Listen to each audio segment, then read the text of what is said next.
Senhoras e senhores, boa tarde.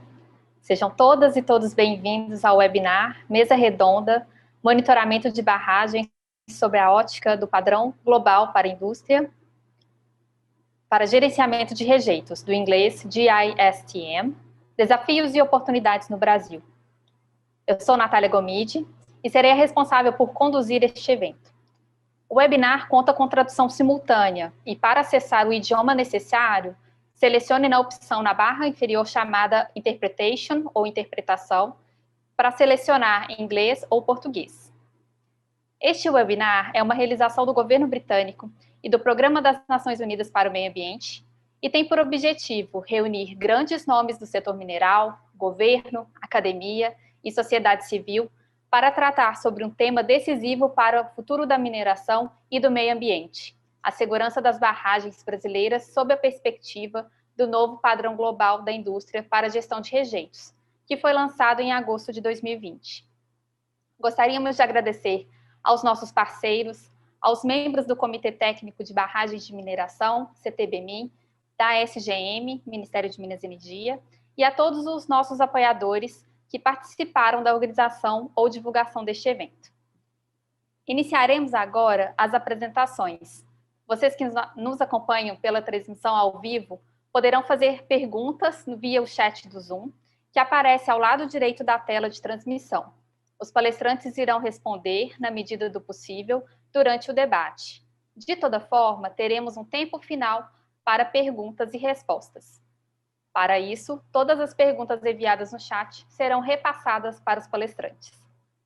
Neste momento, para abrir o nosso evento, convido o Sr. Peter Wilson, embaixador do governo britânico no Brasil, para fazer justamente a abertura desse webinar. Peter, por favor. Muito obrigado, Natália, e boa tarde, bem-vindos à primeira mesa redonda sobre o monitoramento de barragens, sobre a ótica do padrão global da indústria para a gestão de rejeitos, desafios e oportunidades para o Brasil. Meu nome é Peter Wilson, eu sou embaixador britânico no Brasil. É um grande prazer dar as boas-vindas à abertura desse evento importante, que não seria possível sem a parceria do Programa das Nações Unidas para o Meio Ambiente e o desapoio do Comitê Técnico de Barragens de Mineração, CBTMIN, liderado pela Secretaria de Geológica, Mineração e Transformação Mineral do Ministério de Minas e Energia, do qual o governo britânico e o PNUMA também fazem parte. Este evento é a primeira entrega do memorando de entendimento entre o governo britânico e o PNUMA, assinado no dia 26 de abril de 2021, para mim. Este MOU estabelecer a parceria para a promoção de mesas redondas virtuais para o diálogo com os entes do governo, da indústria, da academia e da sociedade civil sobre as oportunidades e desafios para a implementação do padrão, promovendo diálogos contínuos entre todas as partes. Primeiramente, gostaria de cumprimentar Lígia Noronha, secretária-geral adjunto da ONU e de chefe do Programa das Nações Unidas para o Meio Ambiente no Brasil.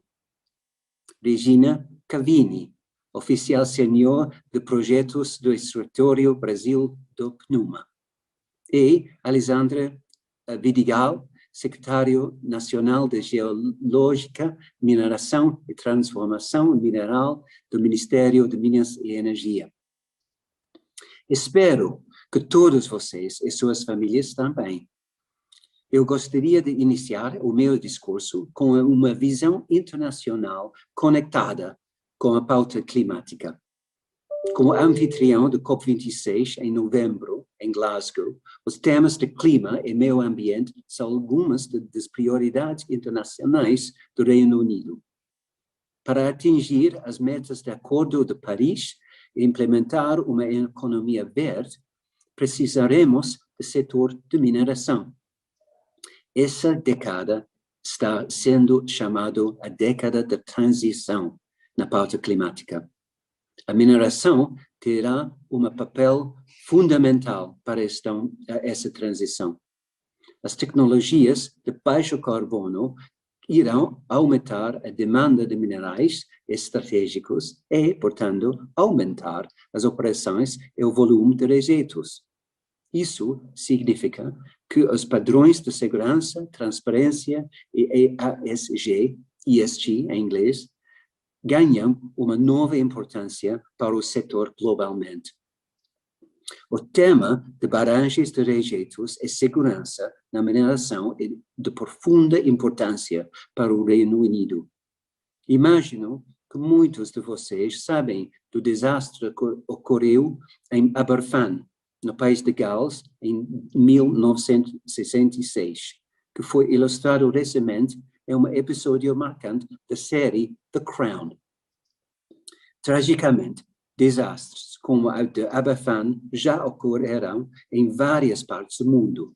As comunidades e populações onde aconteceram nunca esquecem. Quero enfatizar que a segurança de barragens é um desafio global que precisa de cooperação internacional. Por isso, estamos muito otimistas que o padrão global, lançado em agosto de 2020, é um marco importante no enfrentamento desse desafio global através de melhores práticas.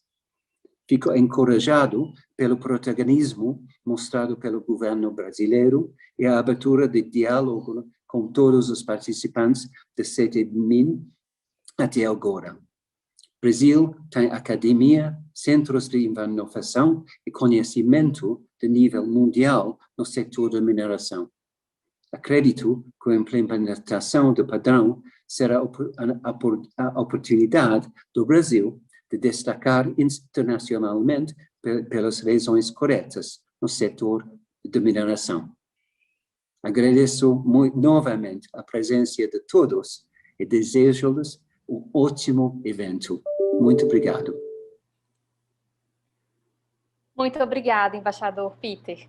Então, agora, para a próxima fala, gostaria de convidar a senhora Regina Cavini, oficial sênior de projetos do Escritório do Brasil do PNUMA, representando a senhora Denise Ramon, que infelizmente, por estar em um local isolado, não conseguiu estar conosco hoje. Regina, passo para você. Olá, Natália, obrigada. Deve estar acontecendo alguma coisa com a minha câmera que eu não estou conseguindo habilitá-la. Agora sim, vamos ver. Agora sim, deu certo. Muito boa tarde a todos e todas. Me chamo Regina Cavini, estou aqui representando a senhora Denise Ramon, que, como já mencionado pela Natália, não pôde, infelizmente, estar conosco, e por isso ela pede desculpas.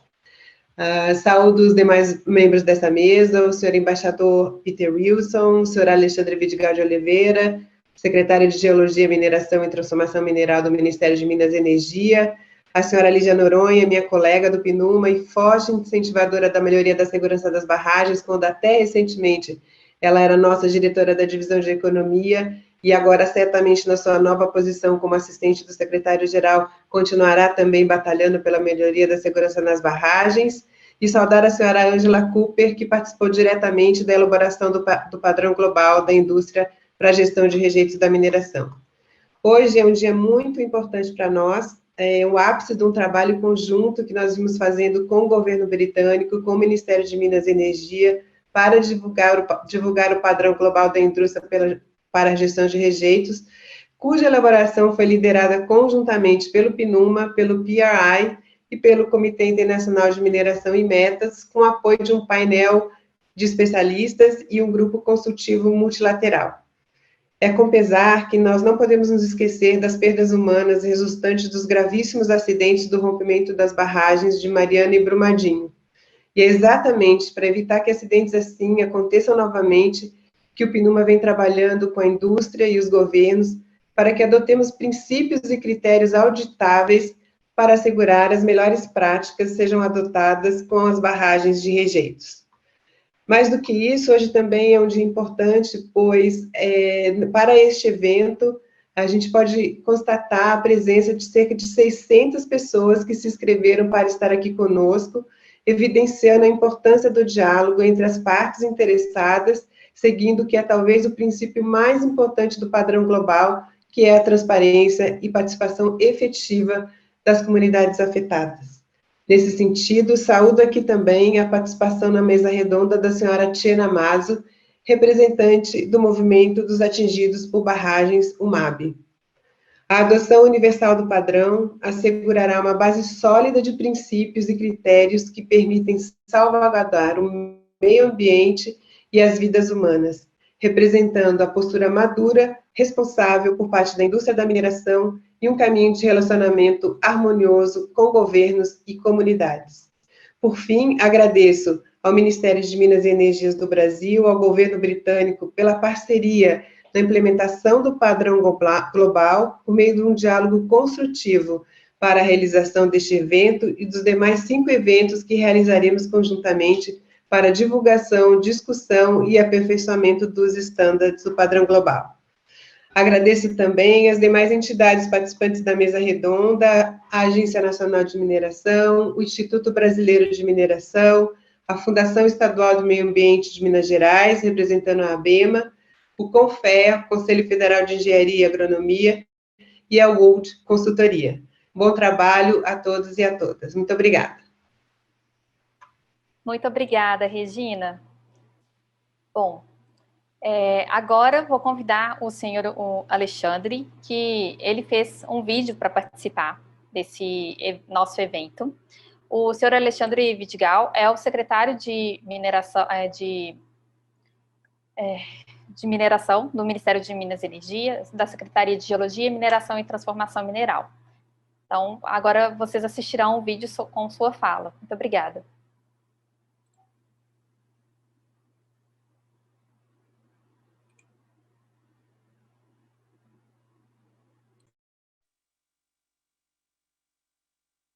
Boa tarde a todos que participam deste evento. Cumprimento de modo especial o excelentíssimo senhor embaixador britânico no Brasil, senhor Peter Wilson, sendo esta, creio, a primeira oportunidade que estamos tendo de participar de um evento conjunto após sua recém-chegada ao Brasil.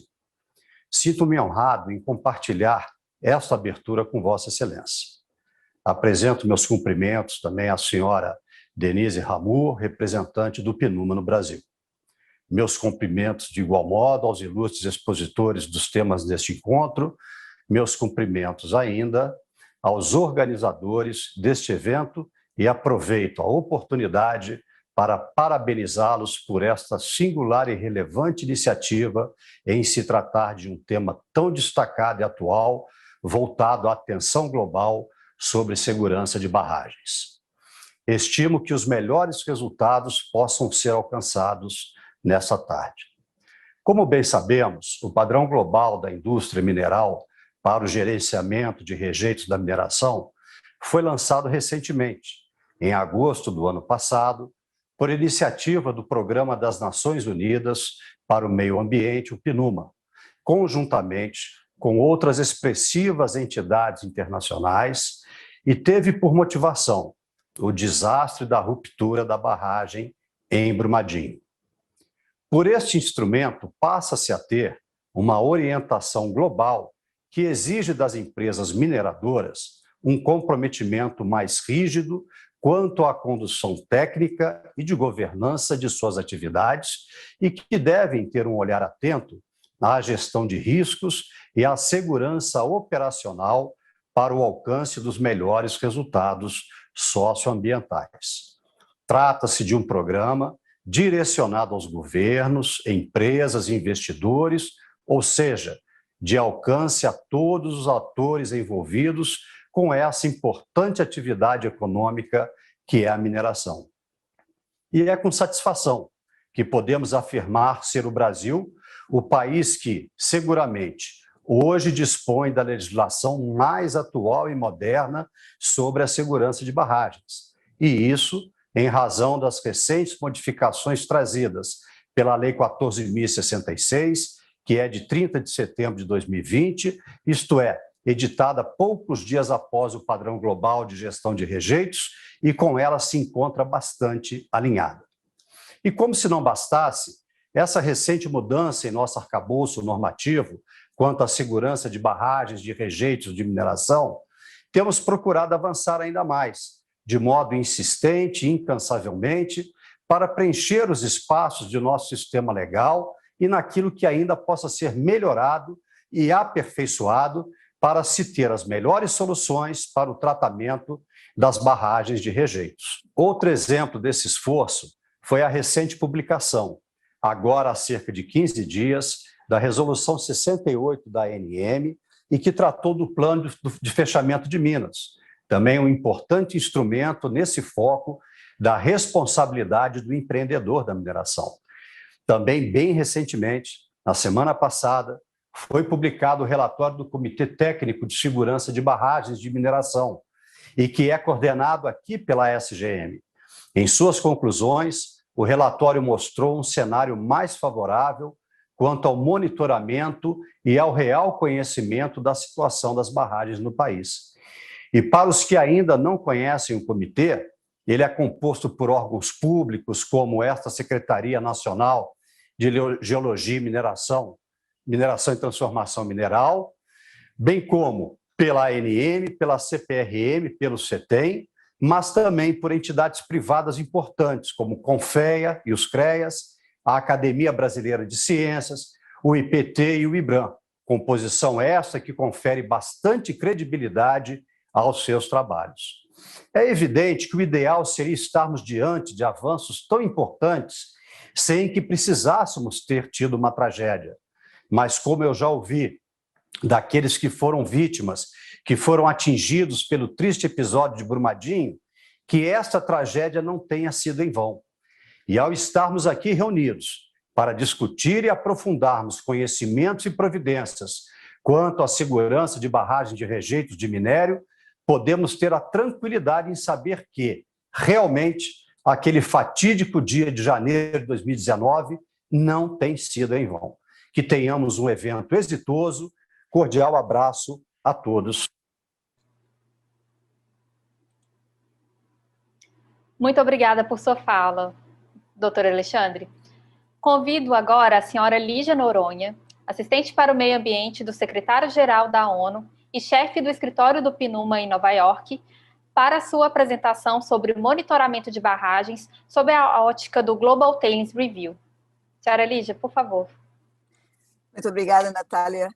Sr. Peter Wilson, embaixador britânico, minha colega Regina Cavini, secretário nacional Alexandre Vidigal, senhores e senhoras, muito boa tarde a todos vocês. Eu tenho enorme prazer em estar com vocês hoje para este webinar que é muito importante e também espero que todos vocês estejam muito bem de saúde neste momento muito importante, muito também triste para todos nós aqui no mundo.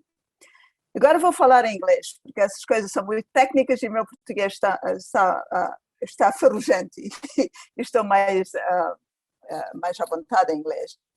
So let me start by thanking the British government for their enormous support to this event and for their partnership with UNEP. We greatly appreciate your leadership in taking forward this, and we also would like to thank the Brazilian government and the Energy and Minerals Ministry for their continued support to the activities of UNEP in the region. I will start by providing the rationale for UNEP's engagement in the development of the global industry standards on tailings management, because I think it's really important to understand why UNEP has been involved, but it's not difficult to know why we've been involved. We've been involved because we're looking to ensure that people, planet, and prosperity go together. We're looking to ensure that we have more responsible mining. As we heard earlier from the ambassador, it's really important that the mineral industry is able to deliver, because with the green energy, we're going to need much more minerals than we have had before. And so given this, it's really important that whatever we do with minerals, whatever we do in mining, is really responsible and environmentally sustainable, with people at the center of it all. Having said that, UNEP has been involved in a response to tailings management since 2016, in response to requests from more than 30 civil society organizations to help improve the safety around tailings facilities following several failures across the world. UNEP started with a rapid response statement of the problem and a report titled Mine Tailing Storage Safety is No Accident, launched at the third session of the UN Environmental Assembly in 2017. We started to work on the recommendations in the report and to design a roadmap for action, which should have been a very stakeholder sensitive action and a stakeholder responsive one. But when in January 2019, the Brumadinho tragedy happened, it was very, very clear that we needed much more urgent responses. And an industry and an industry commitment towards improved safety of tailings and dams for people and the environment. It was indeed time to go beyond reports and exhortations and work directly with industry and investors to ensure the adoption of commitments and solutions for increased safety through improved and responsible management. All of these supported by governments and communities. With the International Council of Mining and Metals, the ICMM, and the Principles for Responsible Investment also coming to the same realization of this urgency, it led the three of us to co-convene a process that would support an independent global tailings review. The global industry standard on tailings management, the subject of discussion today, which is the outcome of this review, is an important milestone to the ambition of zero harm to people and the environment from tailings facilities. This standard for the sustainable management fills a gap, given that no other global industry standard for the management of mine tailings facilities existed. The standard required operators to apply an integrated approach to tailings management and set out requirements on 6 key topics, key to people and the planet. This involved affected communities, knowledge base, design, construction, operation, and monitoring of tailings facilities, management and governance, emergency responses and long-term recovery, public disclosure and access to information. The global industry thus goes beyond the existing guidance on the management of tailings facilities on the issues of a meaningful engagement of project-affected people, on raising the bar on human rights-related requirements, on strengthening environmental protection requirements, especially stronger attention to the evolving climate change impacts on mine tailings facilities and to restoration, but also the application of a structured and robust approach to the risk classification of existing and planned facilities around which design, implementation, and monitoring are planned, and establishing a governance mechanism for the management of tailings facilities, as well as identifying high-level responsibility for the implementation of the standard in direct communication with the board, a public disclosure and transparency of information in mine tailings to stakeholders to ensure that stakeholders are on board with what's going on. The global voluntary standards are a proven mechanism for catalyzing improvements in many economic sectors. However, their success is not universal, and we are very, very aware of that. And although strong on paper, they've not been always widely adopted by industry. It was therefore with this in mind that we also partnered with the investors, because we felt that the investors would be able to put that kind of pressure that is required on the industry to be able to deliver and be more responsible in the context of mining. UNEP had higher ambitions for the global industry standard, particularly on requirements associated with environmental performance, with reduction, avoidance, alternative solutions to mine tailings facilities, operator accountability and financial assurance, as well as moving from voluntary standards to regulation and governance. But these are being pursued and will be pursued without conflict and in parallel with the rollout of the standard in partnership with ICMM, PRI, and others, but also through the minerals governance resolution that is being discussed under UNEA 5.2. Moving forward in the implementation of the standard will entail work with our regional offices, regional economic commissions, and UN country teams in mining countries to socialize the standard with non-ICMM companies, because the ICMM companies just represent 30% of industry, and we would like this to be much more adopted by companies that are not also within the ICMM fold. We will work to integrate the standard into the implementation of the Mineral Resource Governance Resolution, which I just mentioned. And consultations on this have been happening, and we will now take that forward in the context of UNEA. We're working in support of the development of independent non-industry entity to implement and provide oversight of the standard with governments, investors, civil society, and others. So in this context, therefore, we hope this independent institute will provide the kind of oversight that is required to take this forward. The process of the establishment of the independent institute will also be multi-stakeholder. We will be announcing more details as we move along. But this is a call to action, and I'm incredibly excited that we're having the first of these dialogue series. And I thank very much again to the Brazilian government, the British government, as well as UNEP for putting this first roundtable together. Thank you very much, and all the best for this roundtable. Natália, over to you. Muito obrigada, senhora Lígia, pela apresentação. Eu convido agora a senhora Angela Cooper, diretora e engenheira geotécnica principal da BGC Engineering, para a sua apresentação específica sobre monitoramento de barragens sobre a ótica do Global Tailings Review. Senhora Angela. Muito obrigada, Natália. Eu gostaria de parabenizar a Embaixada Britânica por organizar essa iniciativa e também cumprimentar meus colegas de mesa, e, em particular, a Lígia Noronha, por ter dado um contexto tão completo ao Standard. Uma boa introdução para a minha apresentação. E peço desculpas a todos, mas vou passar de volta para o inglês, porque o assunto aqui é mais técnico do que o meu português permite. So, thank you very much. As Natalia mentioned, I was asked to make the introductory comments on the more technical aspects relative to dam monitoring in the context of the global standards. So Lígia presented listed the topics that the standard cover, and the dam monitoring is in topic 3 of the standard, purposely grouped with design, construction, and operation, as these activities cannot be dealt with separately. They form a continuum that's where one activity cannot be well performed without understanding of the other ones.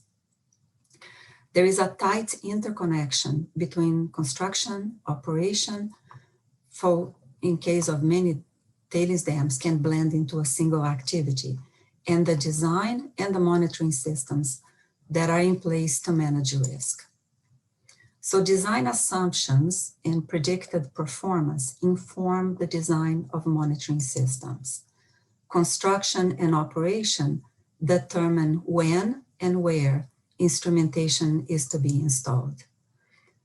And in turn, data from the monitoring system must be compared to the assumptions and performance predictions from the design to determine whether design changes are required to manage risk. Likewise, monitoring data may lead to required adjustments to construction and operation procedures. So these interactions need to be recognized and adequately managed. So within the monitoring systems, there are proactive monitoring systems. These are the ones that feed back into the design and allow for calibration and optimization of the design to minimize risk, and in turn, may provide new requirements for the monitoring system. Para Angela, desculpe interromper sua apresentação, eu creio que a senhora esqueceu de compartilhar a sua tela conosco, então a gente não está vendo a apresentação. Oh, I'm really sorry for that.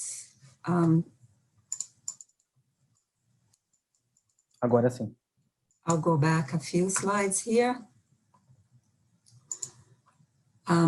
So I won't repeat what I said, but what I was showing before is like the interaction between design and the monitoring system and construction, and how it is important to recognize these interactions. So my apologies again for this. So I mentioned the proactive systems that link back to the design and feed back to the monitoring systems. and as well as the reactive monitoring systems. So these are the systems that link to the requirement to implement remedial measures, and in some cases, to warning systems as well. So proactive and reactive systems are complementary.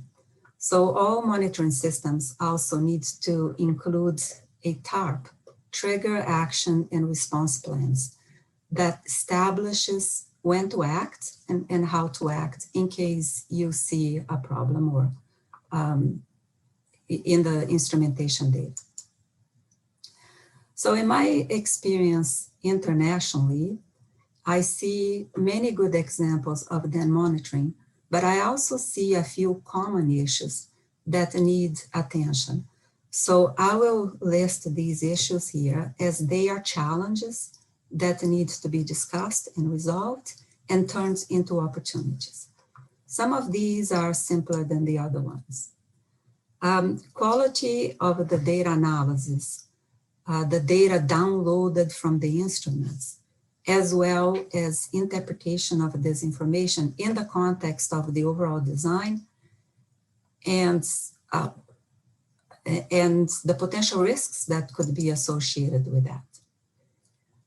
Instrumentation systems that are not linked back to design assumptions and expected performance, unfortunately, are more common than you would think. Data that is interpreted for single failure modes. For example, it is common to see people doing stability analysis of the downstream slope and associating the results of this analysis to a particular trigger level for instruments. There's nothing wrong with that, but this is not, slope stability is not the only potential failure mode. There are limited systems available today to measure seepage flows. Also, another challenge is data that involve many or specific assumptions for proper interpretation. This can be a challenge if the outcome is not already known. Early warning or real-time monitoring data that depends on time-consuming data interpretation. So these are examples of challenges that I commonly see. Certainly there are other ones, but I'll leave at that and look forward to the discussion on these challenges and other challenges that the participants have come across, and the opportunities that we have to improve the monitoring systems of dams and improve the safety of people and the environment. Thank you. Muito obrigada, Ângela, pela apresentação. Bom, agora nós passaremos para a próxima parte do nosso evento. Daremos início à mesa redonda, onde cada palestrante apresentará durante 5 minutos sobre as suas visões do padrão na perspectiva brasileira, e ao final de todas as apresentações, teremos um momento de discussão e perguntas. Lembrando que vocês que nos acompanham ao vivo podem fazer suas perguntas através do chat do Zoom, que aparece ao lado direito da tela de transmissão. E também que contamos com interpretação neste webinar, que vocês podem ter acesso na barra abaixo do aplicativo do Zoom. Então, para mediar a nossa mesa redonda, passo a palavra agora para Lucas Brown, o cônsul britânico em Belo Horizonte. Lucas? Muito obrigado, Natália. Então, bem como a Natália falou, nós estamos entrando agora na fase de mesa redonda, e antes de começar com as perguntas e respostas, eu vou passar para cada palestrante dar uns 5 minutos de apresentação. E começando muito bem, eu convido o senhor Luiz Paniagua, gerente de segurança de barragens de mineração no Brasil, da Agência Nacional de Mineração, a ANM. Paniagua, eu passo para você. Meu amigo Lucas, boa tarde a todos os participantes. Queria saudar especialmente o Dr. Peter Wilson, nosso embaixador, a Lídia Noronha, Regina Cavini, o meu colega Alexandre Vidigal, que não pôde estar presente presencialmente hoje no evento, e a Angela Cooper, além dos demais colegas, como o Renato, que estão aqui na mesa redonda. Lucas, a gente discute bastante sobre esse tema, né, tanto aqui na agência, como na secretaria, quanto em vários temas que nós participamos de eventos, e especialmente no CTBMI, a gente agora tem uma discussão um pouco mais ampla sobre o padrão, né. A gente pode perceber que a ANM sempre esteve muito alinhada com o padrão. A gente acabou de lançar uma minuta de nova regulamentação, no que se refere à segurança de barragens, em que o item de gerenciamento de risco, nosso processo de gestão de risco, que a gente está chamando de PGRBM para barragem de mineração, tem um item específico que qualifica, né, essas barragens, essa nova classificação, no que se refere a ter ou não, estar engajado ou não com o ICMM, com o TSM, né, ou então com algum tipo de padrão global ou nacional nesse quesito de segurança e de qualidade no gerenciamento de rejeitos. Então, a ANM, como todo o governo brasileiro, sempre teve linkado essa questão da segurança, né, o padrão, que foi lançado agora em agosto de 2020, foi bastante discutido internamente. Nós discutimos também bastante com a equipe da Natália, do Lucas, né, também da Laura, e ele tem itens que, querendo ou não, já estavam embutidos no nosso regulamento, né, Lucas? A questão da transparência, a questão de ter vários reviews em relação à segurança de barragem.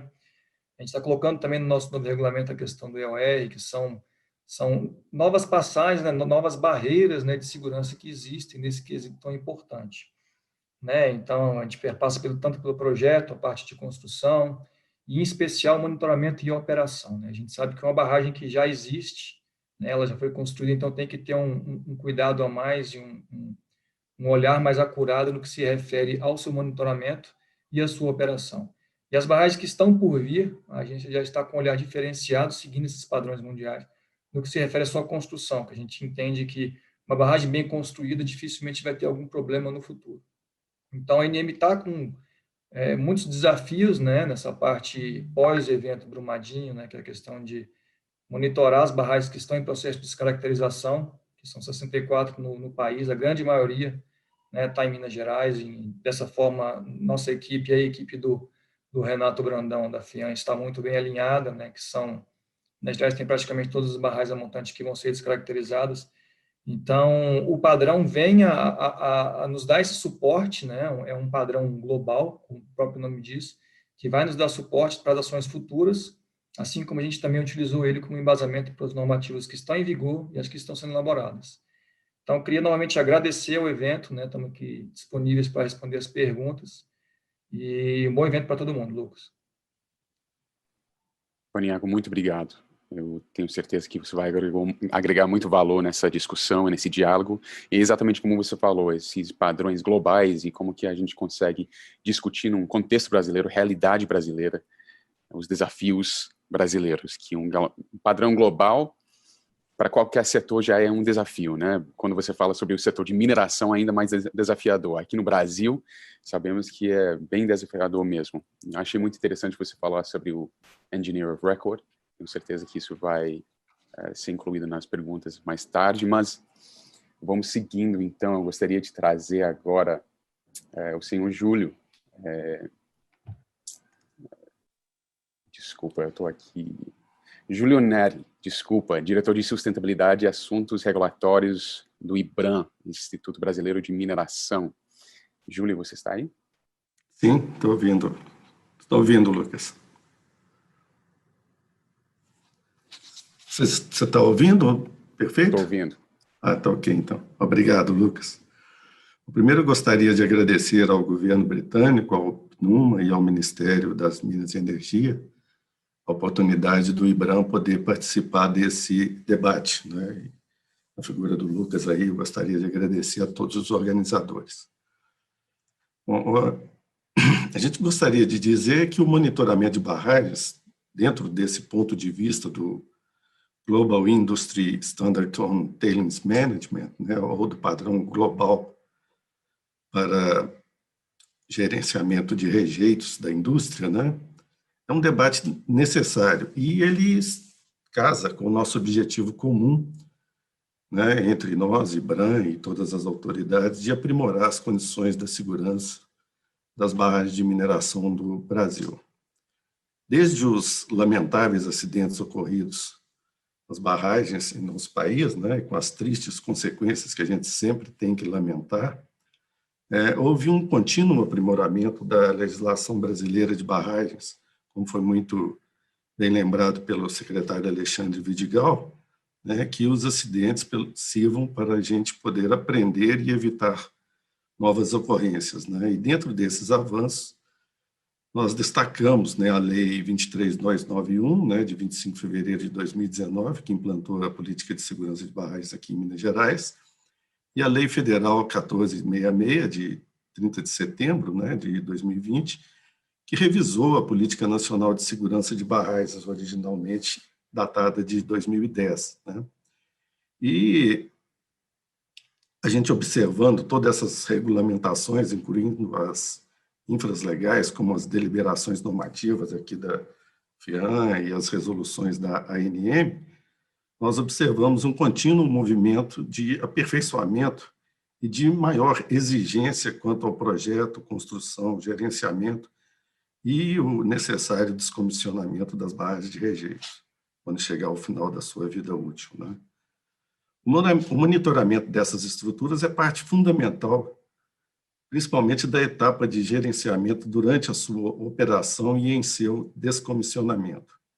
Novas técnicas de monitoramento online, né, como aqui já apresentado, da instrumentação dessas estruturas, né, além das possibilidades que a gente tem hoje de acompanhamento via sistemas de informação geográfica e imagens de satélite, isso traz para as empresas a possibilidade de disponibilizar para toda a comunidade a informação referente a essa estrutura, de forma contínua e em tempo real. Esses padrões internacionais editados por organizações de alta especialização e competência técnica vêm para complementar a exigência dessas regulamentações brasileiras, garantindo sempre a possibilidade desta tão necessária auditoria independente dessas informações. Dentre elas, nós podemos citar os padrões do ICMM, o Conselho Internacional para a Mineração e Metais, do Instituto da Mineração do Canadá, né, e o IBRAM participa em conjunto com essas organizações. No caso do Instituto Canadense, o IBRAM está trazendo para o Brasil os procedimentos relativos ao TSM, que em português a gente chamou de Rumo à Mineração Sustentável, onde destacamos entre os 8 procedimentos o protocolo de gestão de rejeitos, que ele dá, de forma bem detalhada, como deve ser disponibilizada todas essas informações referentes a essas estruturas, e ele vai além, colocando que isso deve ser feito por unidade produtiva de cada empresa. Né? A Carta Compromisso do IBRAM, também publicada em setembro de 2019, que está também em processo de implantação, ela está, no momento, trabalhando com a definição das métricas desse monitoramento e das formas que esse relatório para a sociedade deverá ser feito. E também o plano de ação que a gente precisa fazer para a disponibilização de todas essas informações e dos compromissos assumidos pelas empresas. O IBRAM também trabalha atualmente com o desenvolvimento para o setor de mineração do aplicativo Proximidade, que hoje é utilizado pela CEMIG para disponibilizar suas informações sobre as barragens que ela tem aqui em Minas Gerais. Nós estamos adaptando, né, juntamente com a CEMIG e com o grupo que trabalha nesse assunto, para que possamos colocar em disponibilidade todas as informações importantes referentes às barragens das empresas mineradoras. A SEDEC, a Defesa Civil do Estado, teve um papel central nesse desenvolvimento. Né? Nós fomos muito auxiliados pela Major Mônica e o Capitão Firme, tiveram um papel aí fundamental nesse desenvolvimento. O lançamento desse aplicativo para o público deverá acontecer em junho próximo. Né? Nele poderão ser vistas informações como manchas de inundação, rotas de fuga, pontos de encontro, e também ele será desenvolvido para que se tenha um sistema de alerta e seja ferramenta importante na execução dos simulados que são demandados pela legislação corrente. O Padrão Global de Rejeitos, né, o GISTM, é parte dessa estrutura de regulamentação que também engloba a Carta Compromisso e o TSM. Nós, do IBRAM, né, somos patrocinadores e encorajamos essa autorregulamentação, porque nós hoje já temos uma legislação, como foi muito bem colocado, tanto pelo secretário quanto pelo Paniagua, que se pode dizer que está, pelo menos, no nível daquelas mais avançadas a nível internacional. E que já também, como bem disse, né, ela cobre boa parte desses padrões internacionais. Mas a gente entende que é preciso ir além, né? A gente, nessa busca da meta de zero acidentes, que é isso que tem que ser o nosso objetivo, a gente trabalha para que essa autorregulamentação seja um objetivo ainda mais rígido do que o atendimento somente da legislação. O atendimento da legislação demanda muito esforço de todo mundo, mas a gente entende que nós temos que ir além. Nós temos, como setor de mineração, que fazer mais do que a lei pede, e por isso a autorregulamentação é fundamental, e o Padrão Global de Rejeitos, ele tem um papel aí central nessa autorregulamentação, que é a adoção voluntária dessas demandas pelas empresas, né? E isso vai ser fundamental para a gente atingir esse objetivo de zero acidentes. Muito obrigado. Júlio, muito obrigado. Tenho certeza que realmente a participação de vocês vai ser muito importante. O protagonismo, né, do IBRAM, altamente importante. E na construção também, só destacando que, obviamente, o IBRAM faz parte do ICMM, participou ativamente com o Global Tailings Review, a criação do padrão. Isso. E eu tenho certeza que vai ter perguntas aqui da audiência referente a outras iniciativas que você mencionou também, com o Mining Association of Canada, o MAC, o Towards Sustainable Mining, que você mencionou. Muito interessante. Muito obrigado, Júlio. E vamos retornar para você na mesa redonda. Obrigado. Agora eu gostaria de passar, obrigado a você, gostaria de passar agora para o João Hilário, coordenador de GT Barragem, da CREA de Minas Gerais, e também um membro da GT Barragem Confea. João, você está conosco? Sim, estão me ouvindo? Estou te ouvindo. Estão me ouvindo. Isso, Lucas. Tivemos um imprevisto, né? E possivelmente a minha imagem não está aparecendo. Já tentamos, eu estou no local com a internet com um certo problema. Provavelmente não, mas pelo menos a voz está aparecendo. E peço desculpas caso a minha imagem volte a não ser visível, tá? Mas, por favor, acredito que sou eu mesmo e vamos então ao que temos de comentar nesse tempo que temos de participar. Eu reforço os agradecimentos já, inclusive feitos pelos outros palestrantes, pelo convite, pela oportunidade de estar aqui representando a engenharia em nome dos conselhos, do Conselho Federal de Engenharia e dos CREAs, principalmente o de Minas Gerais, onde nós temos tido muito problema com barragens, inclusive as barragens de rejeito. É só assim para explicar um pouco melhor a nossa posição. Os conselhos, o Conselho Federal de Engenharia, o CONFEA e os CREAs, a nossa função é principalmente zelar para que o emprego da engenharia seja feito de uma forma que resulte sempre em melhoria para a sociedade, conforto, que atenda às necessidades da sociedade.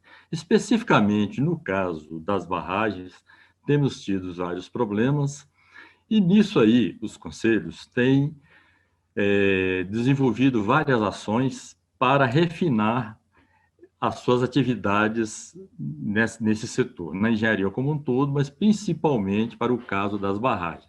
Essas atividades elas vão desde a conferir a atribuição dos profissionais, ou seja, fiscalizar se os profissionais que estão cuidando das diversas tarefas de engenharia incluídas nas barragens, desde o seu projeto, a sua construção, a operação e, também em monitoramento, que é um dos focos da nossa conversa de hoje, principalmente nisso aí, até o seu fechamento. Então, uma das funções é essa de fazer toda essa verificação se os profissionais que estão cuidando dessas tarefas são devidamente habilitados pelo Conselho, principalmente pelo Conselho. Isso, ultimamente, em função dos problemas que têm dado nessa área, tem sido também, além de acompanhar a legislação, participar de todos os seminários, vários seminários, inclusive um deles foi feito logo após o rompimento da barragem B1 de Feijão, em Belo Horizonte, em que ele foi organizado pelo Conselho Federal, com a presença de muitos dos que estão participando aqui hoje, inclusive o doutor Alexandre, da SGM, em que nessa época, 29 de abril de 2019, foi discutido a criação do Comitê de Barragem, o CTBMI, já citado anteriormente, do qual fazemos parte, e que possibilitou todas essas discussões. Então, foram organizados seminários, inclusive junto com o IBRAM, temos tido contato com o IGAM, FEAM, com todos os órgãos envolvidos, e organizados e sediado alguns desses seminários no próprio CREA de Minas Gerais, principalmente, que é a região central para o grande número de barragens de mineração, de rejeito de mineração, que chega perto de entre 400 a 500 barragens. Então, temos feito todo esse trabalho, participado desses grupos de trabalho, além de ter os nossos, de uma forma a zelar, fiscalizar e fazer com que a engenharia cumpra a sua parte, principalmente com foco nos profissionais. E nisso aí, ao repassarmos o padrão global, o padrão global foi muito feliz nessa linha também, além de percorrer realmente com bastante profundidade os diversos passos que levam a todas as fases das barragens, também, já no seu final, ele aborda essas figuras, né? Principalmente a figura do engenheiro responsável pelas estruturas de disposição de rejeitos, o RTER, o engenheiro de registro, o executivo responsável, que são classificações de diversos níveis de engenharia, inclusive com descrições.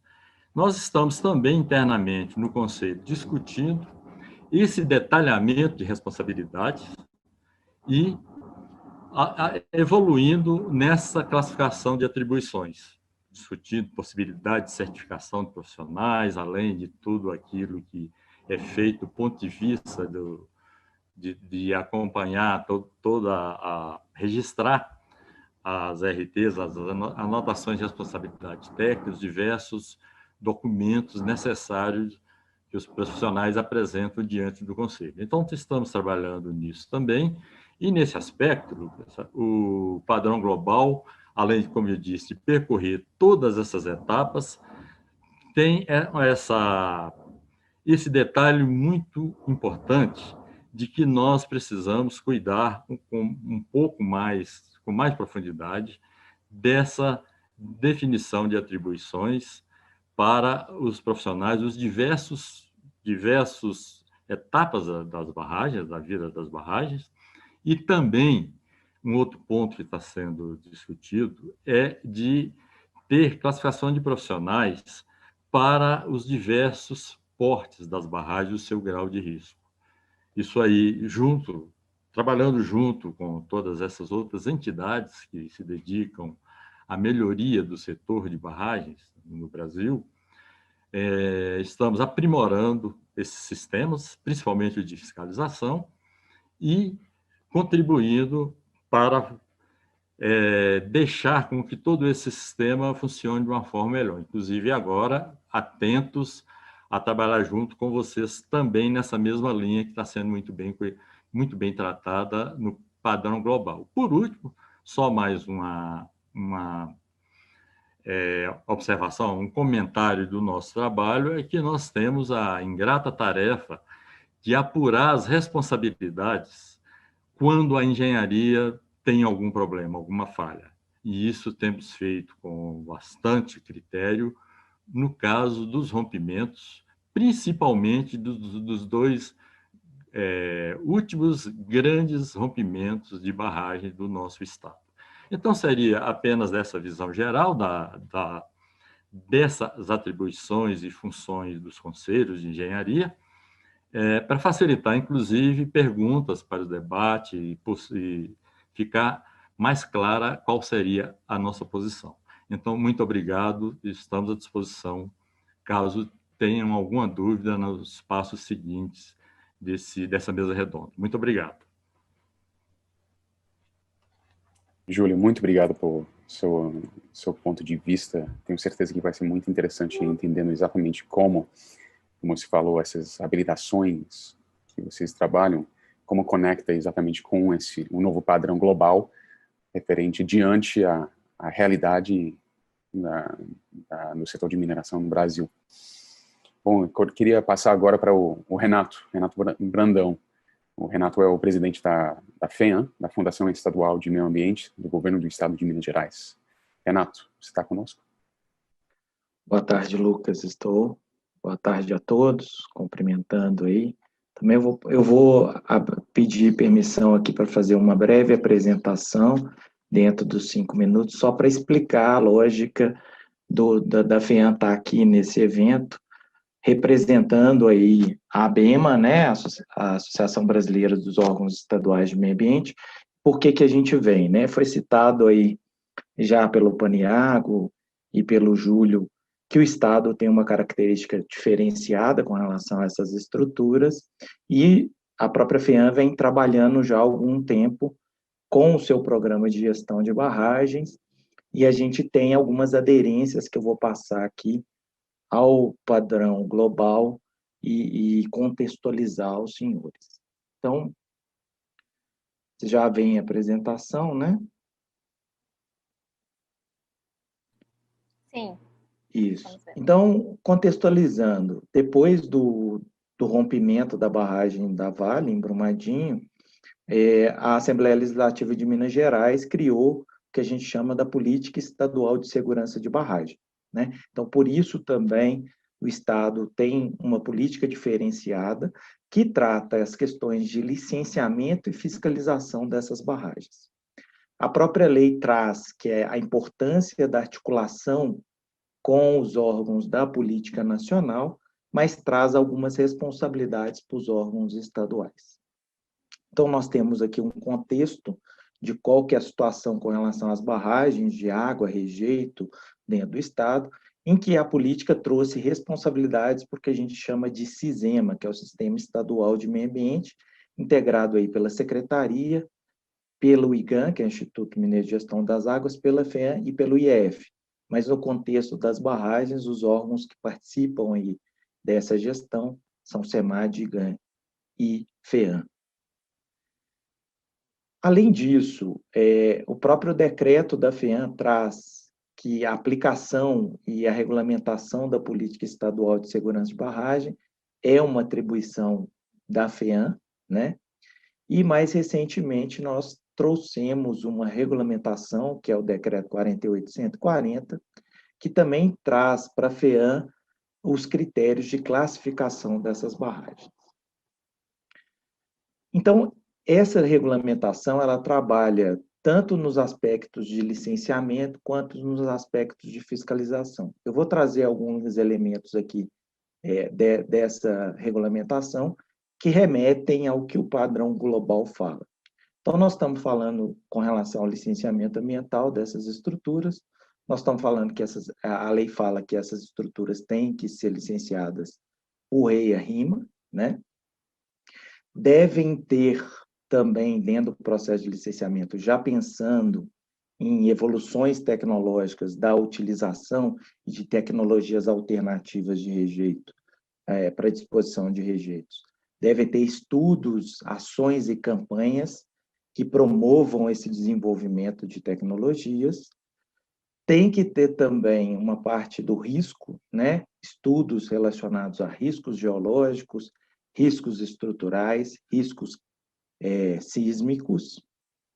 e os cenários de ruptura com as manchas de inundação também devem estar presentes nesses licenciamentos. Outro aspecto, a caução ambiental, também é um aspecto que tem que ser colocado, que remete aí também ao padrão global, e o plano de segurança de barragem com o seu plano de ação de emergência. O decreto 48078 também trouxe controles adicionais aí focados nas questões que a lei trouxe, né, de acompanhamento do que acontece no reservatório e dos impactos desse reservatório para os aspectos ambientais, a obrigação do registro de níveis do reservatório, a obrigação de registros do volume armazenado no reservatório e a aplicação de programas, tanto da parte de monitoramento da qualidade de água, quanto da qualidade do solo.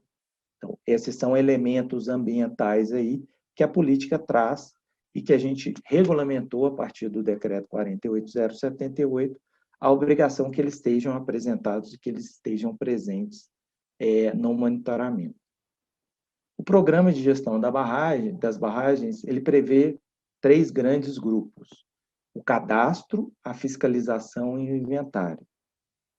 Então, e a gente tenta trabalhar com esses 3 níveis de atuação. Então, com relação à fiscalização a gente trabalha com o quê? Documentos que são apresentados por um auditor, e a gente tem buscado, nessas regulamentações do decreto, trazer cada vez mais uma independência desse auditor para realizar todas as suas considerações e isso chegar ao órgão fiscalizador, o órgão que vai acompanhar de forma mais assertiva, sem passar por filtros. Então, o decreto prevê essa questão do credenciamento desse auditor e da comunicação direta desse ator com os órgãos de controle, né?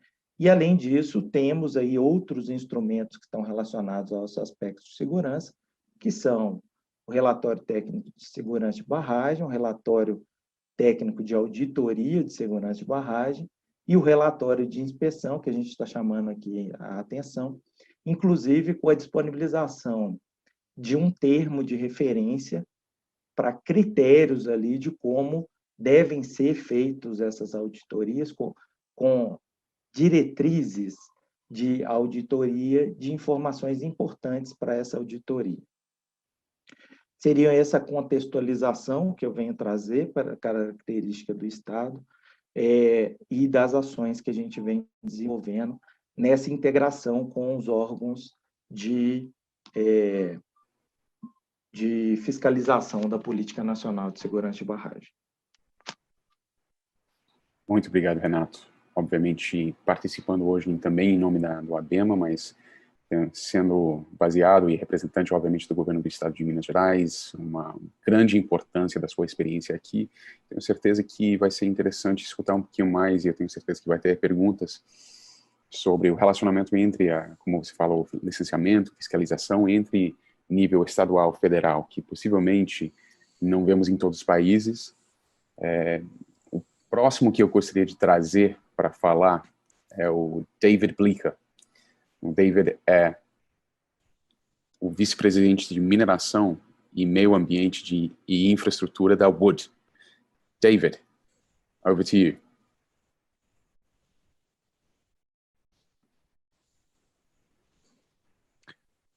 Great. So I think we should have a slide up and being presented.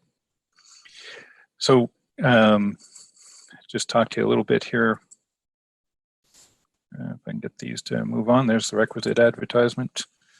We'll move on. So tailings dam monitoring, so what we want to know is we want to know what we're monitoring and why. We want to know what happens to the information and then how we need to act on the data and then the verification. And the GISTM really walks us through a few of these things as Angela mentioned before.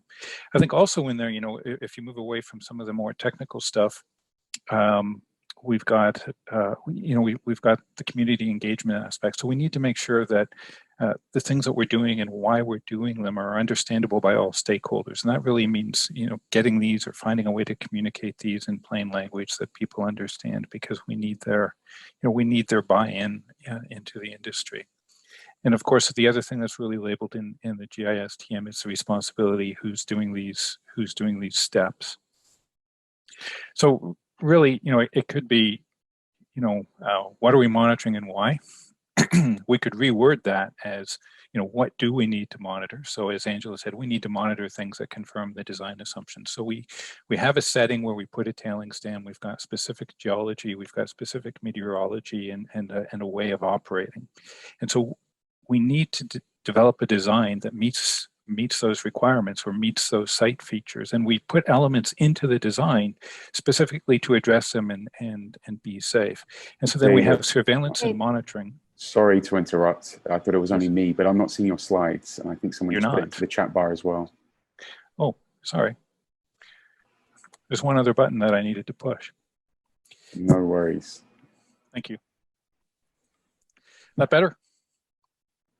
So, so we need to, we've got these specifics in there for the design, and we need to monitor, and there's that is built into section 3, and we've got things like the design intent report or the deviation reports that need to be done that highlight these things. And we understand from the GISTM, the roles that the responsible tailings facility engineer plays, the roles that the EOR plays, and the roles that the accountable executive within the owner, so that we know that any challenges are getting addressed at a very high level. And these become very specific. I want to highlight, some of the things that, in addition to the construction, we've got, operating within design intent, and then preventing or mitigating failure modes, right? So those are the other things that we need to identify in our programs.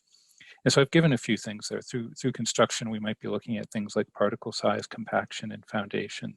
And through operations, we might be looking at pore pressures or phreatic surface, which we can also look at through construction and any observed movements of the structure. We may get into environmental elements as well. We've usually got some environmental performance requirements for water quality, water levels, seepage rates, and maybe even air quality for dusting or other items related to the facility. And if I can get this to advance again, what happens to the information? Well, this is important as well. So, it's important that the information be looked at. So it may include records of visual inspections. And really, if you start looking at old structures, and I'm sure that a number of you have taken a look at historic structures, that data from construction and from early operation is extremely valuable, right? So we need to make sure that we've got it and that we maintain it, and that the monitoring data. So we need to collect and securely store it. We need to make sure that it gets evaluated and interpreted in a timely fashion. And it got a little bit on the next slide about what timely means. So it's very important that we don't just collect the data, we know what we're going to do with the data, and it gets addressed in a timely way. So when we act on the data, we need to be acting with a perspective of what the failure mode is that we're looking to address, the potential consequences, right? And whether it's a brittle or non-brittle failure mode. Now, think of brittle, non-brittle as being, brittle means that it happens so quickly that we probably don't have time to respond to it. So a failure triggered by an earthquake would be an example of something that's brittle. We really don't have time to intervene. But a failure that maybe requires 4 or 5 weeks of really wet weather to raise the water levels, we've got time to intervene. So that would be a non-brittle failure mode. We've got time to intervene and change the course of actions. We also need to consider long-term trends. So this is where you get into things like climate change. So we may be monitoring climate. It may not require us to do anything tomorrow or the next day or next year or 5 years from now, but eventually it may require us to do something. And we need to make sure that we've got meaningful alerts and alarms, so that we don't, so that they mean something to us. And we need to be careful of too many false alarms. We need to verify. So even if we've got this great system in place, we need to make sure we've got a system to make sure that it's actually working. So how much can we rely on that data? Any of you that have worked with vibrating wire piezometers know they fail. right? So do we put in duplicates? Do we have backup monitoring, backup technologies? And then don't forget about, making sure that our people are properly trained and make sure that the overall system is working. So yes, the piezometer is working, but does it turn the light on the dashboard if it gets too high? Right, or the water level system, does it turn the light on the dashboard if it gets too high? And do we actually get the response from the operations team that we expect when that light comes on? So testing out that whole system is also a requirement. So really, we just need to make sure that when we set up our monitoring systems, that we're linking it back, that we're being very purposeful.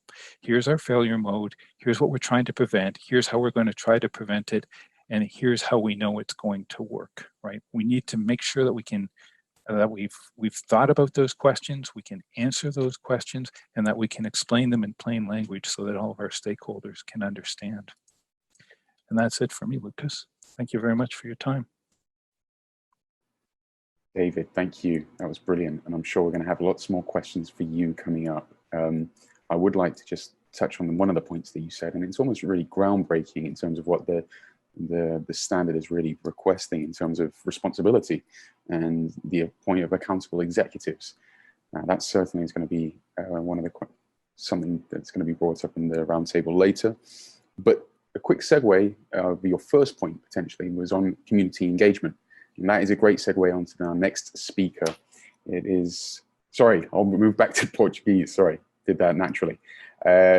Conectando o início da fala do David, referente ao engajamento com as comunidades, eu estou muito feliz na participação hoje, agora, da Tiana Masso. Ela é coordenadora coletivo de direitos humanos do Movimento Atingidos por Barragens, o MAB.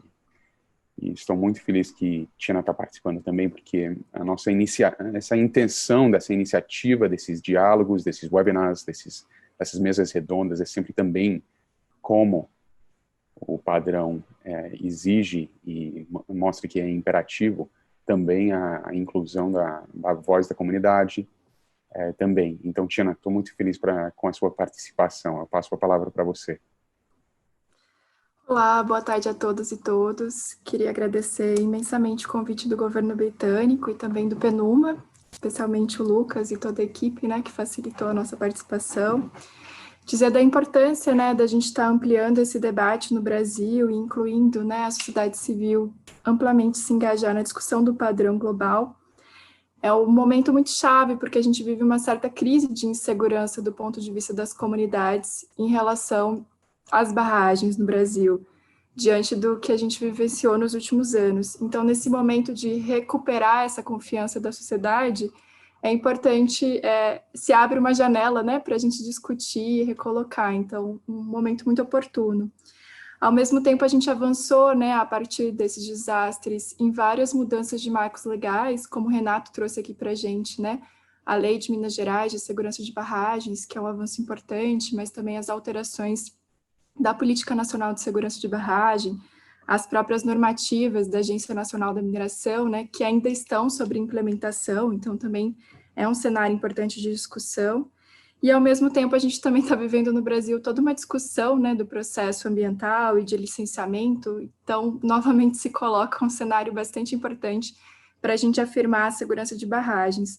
Nós temos dois casos mais emblemáticos, o rompimento da barragem de Fundão em 2015 e o rompimento da barragem do Complexo do Feijão em 2019, mas a gente tem uma série de outros conflitos que surgiram, Macacos, Congonhas, mais recentemente o caso do Maranhão, que nos levam, de fato, a analisar com cuidado essa realidade para a gente conseguir extrair, dessa experiência histórica, soluções alternativas, experiências de boas práticas que a gente possa trabalhar. Nós participamos da elaboração de um relatório que se chama Segurança em Primeiro Lugar, que trata um pouco dessa discussão do padrão global, no sentido daquilo que é centrar como elemento importante da segurança de barragens, a segurança em primeiro lugar, dos aspectos sociais e das comunidades, no sentido da gente buscar utilizar as tecnologias mais eficientes, a Lígia, que nos antecedeu, falou muito dessa busca de soluções alternativas, e o quanto isso é importante, buscar as melhores tecnologias e também o aspecto da responsabilização, Então, é recente no Brasil a discussão de segurança de barragens, Então, a gente ainda está definindo os atores, suas competências e responsabilidades. Acho que do ponto de vista da nossa contribuição aqui como MAB, da experiência que a gente tem, é sobretudo no aspecto da participação, né? Então, como pensar essa participação? Ela está presente em todo o padrão global, né? O padrão global começa com a participação, né? Já enunciando o rol que isso tem nesse processo, mas pensar, o grande desafio no Brasil é como, né? Como se participar diante de uma realidade de país, né? De uma conformação sociodiversa tão ampla, né? Então, a gente tem diferentes comunidades, né? Comunidades indígenas, povos tradicionais, quilombolas, ribeirinhos, tem barragem no espaço urbano, né? E cada uma dessas comunidades demandam formas e mecanismos de participação que são distintos, inclusive naturezas de direitos territoriais e de contatos distintos, né? Se a gente pensar os aspectos da própria Convenção 69, dos direitos de participação e de consulta que a gente tem. E, ao mesmo tempo, a gente tem um desafio de justiça social e de desigualdade muito grande no nosso país, que dificulta esse processo de alfabetização, né? A gente está falando da presença de analfabetismo, de condições para se fazer uma participação informada, né? Condições assimétricas, condições de vulnerabilidade. Isso leva a que quando a gente pensa em mecanismos de participação, a gente também precisa pensar a linguagem, formas, né? E também outros aspectos que são estruturais da realidade brasileira, como a equidade de gênero e a equidade racial, né? Então, a gente também precisa pensar instrumentos específicos para se superar isso. E, nesse sentido, acho que a participação ser entendida não como um momento ou como um evento, né? Existe muita cultura na legislação ambiental brasileira, que é muito avançada, da participação social, mas de se pensar essa participação como um momento, né? De uma audiência pública, de uma atividade. E eu acho que é interessante a gente abrir essa discussão de como é que a participação ela está ao redor de todo o processo de segurança de barragem, né? Desde o projeto, a implementação, ao monitoramento e a essas iniciativas de desativação, ou seja, a participação como um processo que pode ser feito de diversos procedimentos, né? Reuniões com comunidade, mecanismos de consulta pública, a própria audiência pública, né? Mas sempre, acho que o desafio é pensar como que as comunidades participam e cada vez mais participam de maneira informada e qualificada, porque a partir do momento que as comunidades se engajam, que compartilham os processos decisórios, as soluções que a gente pode chegar de modo consensual são sempre muito mais efetivas. Há muito mais produção de consensos quando há muito mais engajamento de todos os atores, né? Então, a gente construir condições para que essas comunidades possam participar e se engajem de modo efetivo nos processos decisórios e abrir os processos decisórios é fundamental para que a gente construa um processo democrático nesse mecanismo de monitoramento. E eu acho que esse é um grande desafio nosso daqui para frente nessa discussão também do padrão em relação à realidade brasileira. E para encerrar aqui, meu tempo já foi um pouco, eu acho que nós temos 3 grandes desafios no Brasil agora. Um é a responsabilização e como a gente trata, porque retomar essa confiança dos atingidos está muito ligada a pensar essa responsabilização.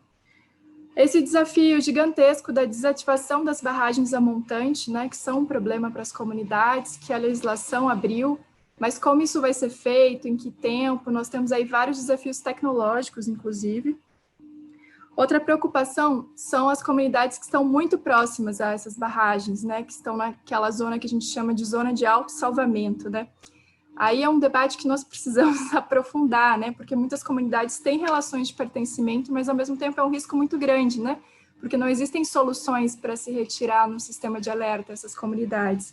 Acho que a legislação de Minas é muito avançada nesse sentido também para pensarmos. E o outro grande desafio é o mecanismo de monitoramento e de fiscalização, que é decisivo para esse processo, né? E aí são 2 procedimentos que alguns já falaram que me antecederam, né? A questão de garantir mecanismos independentes, né? E inclusive no relatório a gente ressalta a iniciativa da ANM, né? Que hoje faz o monitoramento de acesso público, né? Você entra no site, tem essas informações. Mas como é que os empreendedores alimentam adequadamente, né? Porque hoje os empreendedores fornecem as informações. Então, como é que a gente pensa mecanismos independentes para isso? E os próprios investimentos, né? Nós, como país, como Brasil, como governo, precisamos investir nas agências para que elas também consigam dar esse suporte, né? Acho que esses são alguns dos desafios para a gente abrir a conversa. Agradeço muito. Obrigada, Lucas. Tiana, eu que agradeço. Achei fantástico a sua fala. Só queria reforçar que essa é a primeira mesa redonda, especificamente de monitoramento, mas certamente esses assuntos que você tocou, especialmente eu fiquei muito interessado na participação e como, né? Tenho certeza que nós vamos estar abordando esses assuntos nas próximas mesas redondas. Eu gostaria de formalmente convidar você, Tiana, UMAB, para continuar nessa participação junto com a gente. O diálogo é muito importante. Bom, agora nós vamos entrar no bloco de perguntas e respostas, e especificamente sobre os desafios e oportunidades para o monitoramento de barragens aqui no Brasil. Gostaria de lembrar para todos vocês que estão acompanhando ao vivo que nós temos a barra de chat, e se vocês tiverem algumas perguntas, por favor, fiquem à vontade. Eu não estou acompanhando ao vivo, estou recebendo aqui no meu WhatsApp alguns filtrados, mas eu gostaria, em primeiro lugar, pedir para todos, se vocês poderiam ligar suas câmeras para que a gente tenha a visão de todos. Eu vou estar fazendo algumas perguntas para todos vocês. Em primeiro lugar, Paniago, gostaria de fazer uma pergunta que recebi aqui. Sabemos do grande desafio do monitoramento das barragens de mineração no Brasil. São muitas estruturas para poucos fiscais. Como que você acredita que a implementação do padrão pelas mineradoras no Brasil pode contribuir para o trabalho de vocês na ANM? Obrigado, Lucas. Então, realmente, né, a gente monitorar 877 barragens de mineração no Brasil com 18 colegas é bem complicado, né? A gente está numa fase de reestruturação, né? Nós somos arrolados numa ação civil pública, né, no Polo Passivo, junto com a União e com o Ministério Público Federal, em que vários itens para vistoria foram adquiridos pela ANM, né? Carros, equipamentos, drones, até uniformes que nós não tínhamos. Então, ficamos agora bastante municiados para poder fazer a nossa função da melhor forma possível, que a sociedade precisa, né? E que a gente quer entregar com toda certeza. Inclusive agora no domingo a gente teve um concurso, né, para técnicos especificamente de segurança de barragem, né, para a gente chegar no número idealizado que a nossa gerência tinha almejado, que seria entre 50 e 55 fiscais para poder vistoriar essas barragens no Brasil todo. Então foi um concurso para 40 pessoas, a prova foi feita agora no domingo, né, ela foi adiada por 2 meses por motivo de força maior da pandemia, né, a gente não poderia colocar esses candidatos em risco no momento de recrudescimento da pandemia. Então, foi feito o concurso. Dentro, em breve, vamos ter mais colegas para poder nos ajudar a poder historiar essas barragens. Como eu comentei, né, acho que está muito bem alinhado o que a colega Tiana falou, acho que o que ela falou foi muito assertivo. O monitoramento das barragens, nós temos o nosso sistema, né, eu costumo dizer muito nos eventos que eu palestro e internamente, né, não adianta a gente ver a mazela e ficar chorando e resmungando para o umbigo, a gente tem que arregaçar as mangas e correr atrás do problema, né? Porque, como eu comento também internamente, o nosso trabalho ele é muito maior do que a gente imagina, né? Ele perpassa a nossa ação como regulador, juntamente com o regulado, né? A gente tem as pessoas que estão ali a jusante, a quilômetros à frente, que nem sabem que existe uma barragem ali a montante. Então, o nosso trabalho social ele é muito maior do que todo mundo pode imaginar. A gente tem essa ciência. Eu costumo dizer que essa é a nossa Coca-Cola para trabalhar nesse ramo tão complexo. Então, o nosso sistema, né, de fato, ele tem uma parte que ele recebe as informações do empreendedor, como a Tina bem comentou, mas essas informações são checadas em campo. Então, assim, inicialmente, a gente tinha essa informação que vem direto, uma barragem nova que entrou no sistema, a gente tem que receber essa informação do que o empreendedor coloca. Assim que a gente recebe essa informação, a gente já desloca a nossa equipe, tá dentro do nosso planejamento, né, sabendo que nós temos poucas pessoas e 44 barragens em nível de emergência, então assim, a gente tem que fazer essa divisão das equipes. A gente vai vistoriar e essa informação é checada, né? Isso não poderia ser diferente porque nós temos o artigo 7º da lei que nos obriga a classificar essas barragens. Então, a gente verifica essas informações, né? E a título de informação, por exemplo, ano passado, um ano totalmente atípico, né? Com pandemia, com falta de colegas, nós temos colegas que pegaram Covid, que são grupo de risco, que não foram a campo. nós fizemos 50,8% das barragens dentro da política, né? Foram 276, salvo engano, vistorias ano passado, né? Com poucas pessoas, revisitando vários sites, com barragem em nível de emergência, que a gente tem que revisitar de 2 em 2 meses. Então, esse é o trabalho que a gente faz. A gente entende que realmente os standards vêm para nos apoiar. É uma forma de autorregulação, tanto é que nessa nova minuta a gente colocou algo similar a isso, né? Para que a gente estimule o empreendedor a sempre estar melhor. Ele estando acoplado e seguindo os standards, seja o ICMM, TSM, como o nosso amigo Júlio falou, a própria ISO 31000, que é um padrão nacional que gerencia o risco da estrutura, a gente estimula o empreendedor a sempre estar tentando se autorregular. Claro que isso não vai expurgar a ação da agência, de forma alguma, é uma ação paralela que implementa segurança ao processo. Como a Tiana bem comentou também, a parte as barragens que estão sendo descaracterizadas incrementam um risco a mais até que ela suma, né? Não é simplesmente, como eu costumo brincar, seleciona a barragem, clica delete e acabou. Não, ela é um ser vivo. Em alguns casos, a gente não pode nem tirar ela, que é pior, né? O ideal é, eu brinco, fossilizá-la, né? Deixar ela ali seca, monitorar o resto da vida, mas de tal sorte que ela não rompa, né? Porque, às vezes, você tira o material para acabar com essa barragem, você vai ter que criar uma pilha, então você está somente realocando o problema, e em vez de ser uma pirâmide para baixo, vai ser uma pirâmide para cima. Então, a gente tem que ter essa noção que não é só resolver o nosso problema e passar para um outro ente o problema, né? Temos que resolver o problema de forma geral. Então, em suma, de fato, os standards vêm para agregar. Como eu comentei, a gente já está estudando ele há muito tempo, e o resultado disso, né, a comprovação, é a englobação de vários itens dele dentro do nosso normativo. Paniago, muito obrigado. Me deixa fazer mais uma pergunta enquanto nós estamos com você. Nós estamos realizando eventos com muita frequência referente à inovação, novas tecnologias. Já sabemos já foi mencionado aqui, fibra ótica, imagens satélites, INSAR, tudo isso. Eu recebi uma pergunta aqui ao vivo agora, só perguntando se, para você, Paniago, se vocês da ANM, vocês estão planejando utilizar novas tecnologias para essa nova onda de inspectores, auditores que vão entrar na sua equipe. Sim, Lucas, com certeza, né? A gente já estudou bastante a questão do INSAR, né, com a equipe da Catapult, com a equipe da Deltares da Holanda. É uma ferramenta que é muito salutar. A gente está vendo também outros itens, né? Por exemplo, uma questão de monitoramento orbital que verifica a questão de umidade em barragens não consolidadas. Nós temos muitos desses casos em outros estados brasileiros que não Minas Gerais. Então, a gente está vendo várias opções, só que ele perpassa por uma questão pessoas, né? Que é o que a gente acabou de comentar. A gente não pode agregar mais informação que a gente não consiga assimilar. A gente entende que assim, é necessário, mas da forma que está hoje, com 18 pessoas, seria, desculpa a palavra, chupacana e assoviar. A gente teria informação e não conseguiria assimilar. Então, não daria o resultado para a sociedade e não seria útil, né? Então, a gente está trabalhando dessa forma. Nós acabamos de contratar a Imagem, né, que é a empresa que trabalha com ArcGIS, para termos o nosso dashboard. O que seria esse dashboard? Né? Já está iniciado, né? A gente está na fase final de teste, já está em operação, já compramos as telas para nossas salas de segurança de barragem da ANM, em que nós temos um mapa do Brasil com as barragens na coloração verde. Né? Ela entrou no nível de emergência, ela já pulsa, chega a mensagem no meu celular, da nossa equipe, por e-mail, então a gente tem que tomar uma ação, a gente coloca um histórico.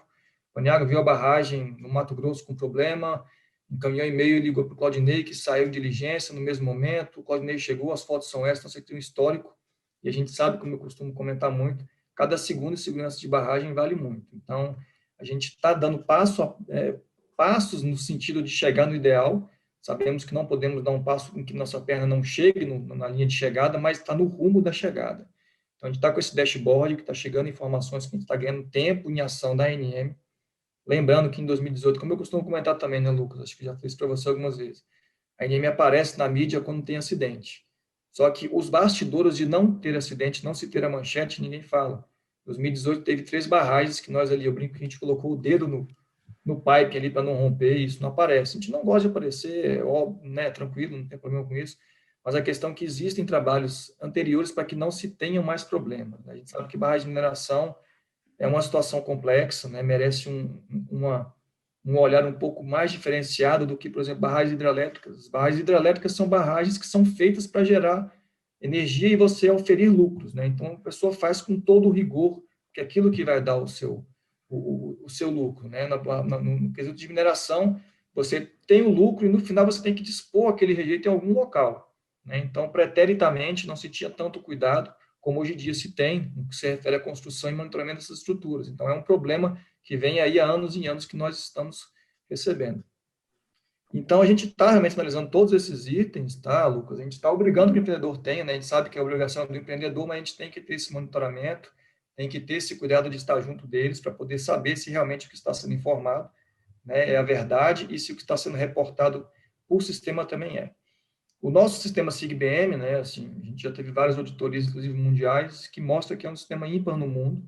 A gente teve o cuidado de deixar eles com várias portas de entrada e de saída muito default, né, de tal sorte que a gente consiga receber informação de qualquer tipo de sistema, seja do empreendedor, seja de um provável contrato que ocorra com uma Deltares, com uma Catapult, ou qualquer outra empresa que tenha qualquer sistema de monitoramento direto.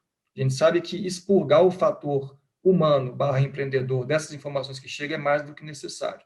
A gente está dando passos, né, no sentido disso acontecer, mas tudo muito bem pensado, muito bem analisado, e a gente discute isso muito com a equipe do meu amigo Renato, em Minas Gerais, como eu comentei, a maioria das barragens que nós temos está em Minas Gerais, então a gente discute muito, a gente está trabalhando de forma muito sincrônica, e sempre estamos buscando essa melhoria para a sociedade. Paniagua, obrigado. E vale muito agradecer também a sua transparência e sempre disponibilidade nessas discussões que é de suma importância. Obrigado. Queria pular para uma pergunta rapidamente para o Júlio, e eu vi algumas perguntas ao vivo também que são conectadas com isso, e gostaria de conectar com a fala inicial da Lígia. A Lígia falou, obviamente, do ICMM.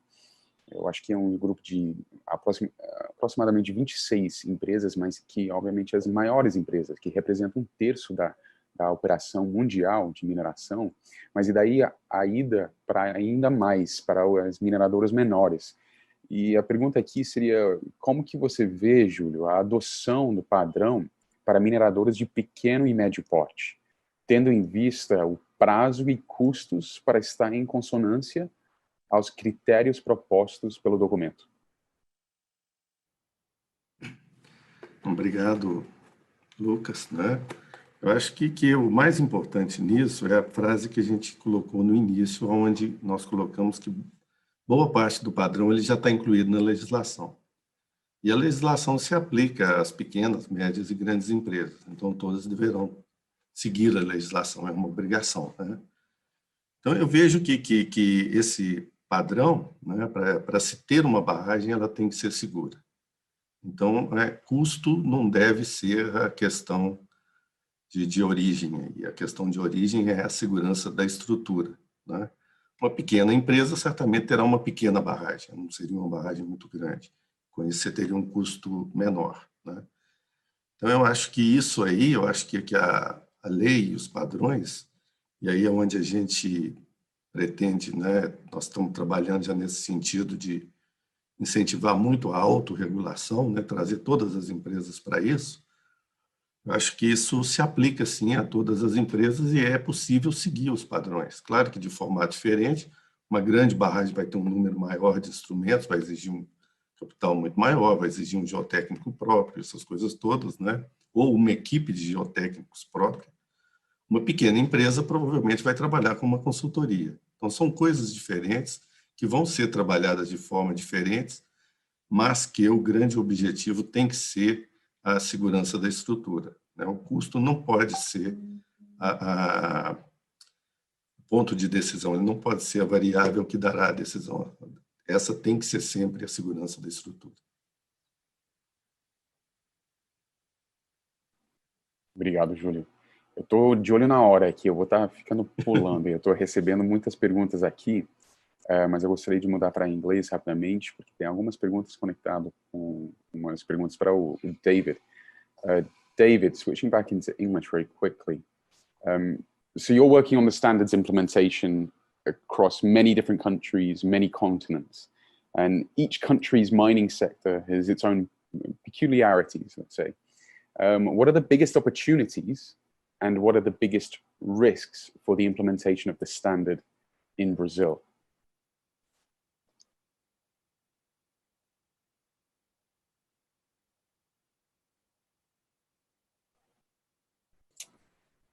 David, are you still with us? Yeah, sorry.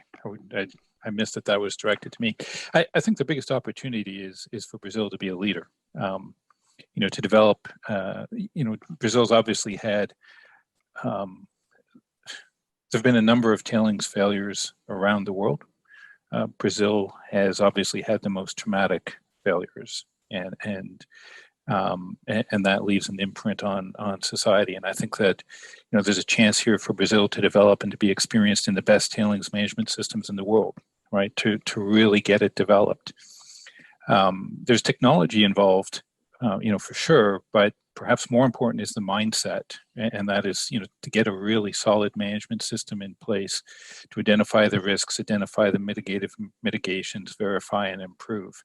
And the technology is really one of the tools to those management systems. So it's an important tool, but it's a tool. It's really that mindset and that outlook. I think the risk is that we become unfocused. If you say that 100 things are important, then nothing is really important, and that's why we have to identify what are the key things that we need to keep our eye on for these structures, and what are the ones that are urgent that we need to act on fairly quickly. Because too many false alarms. I don't know if there's a story in Brazil, but in Anglo-American culture, it's the child that called wolf too many times, right? And then when the wolf finally appears, no one responds. So we need to be careful of that. And that's basically where I think the opportunity is, right? There's an opportunity to lead here through developing some really good management systems, and we need to be sure that those management systems are effective and efficient.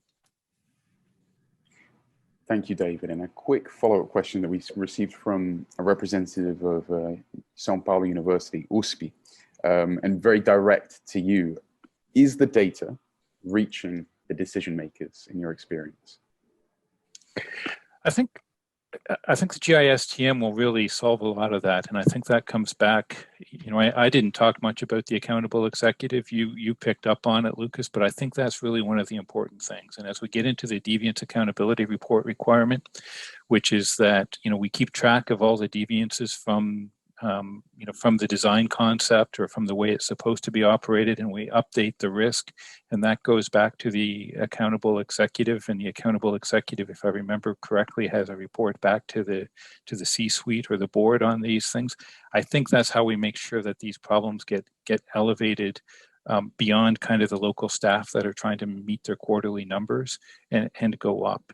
And I think in the very first part of this discussion where people went to the investors, I think it becomes very important that this is investor driven, and the investors drive the board, and the board drives the senior management. So I think the GISTM will really drive some changes here, or some making sure that we get to the right levels within the operating companies. And to say, I want to be careful. There are some very good companies, and there are some companies that that maybe that could improve, and the GISTM will drive them to improve. Right? We can't paint everyone with the same brush. Absolutely. Thank you for that. And of course, one of the main topics on the GISTM is of governance, which of course we will be dedicating a whole session to in the future. Thank you, David. Mudando de volta para português. Tiana, queria fazer uma pergunta aqui para você. Tem várias perguntas ao vivo aqui, mas retornando para o ponto que você estava tocando, que era a participação, né?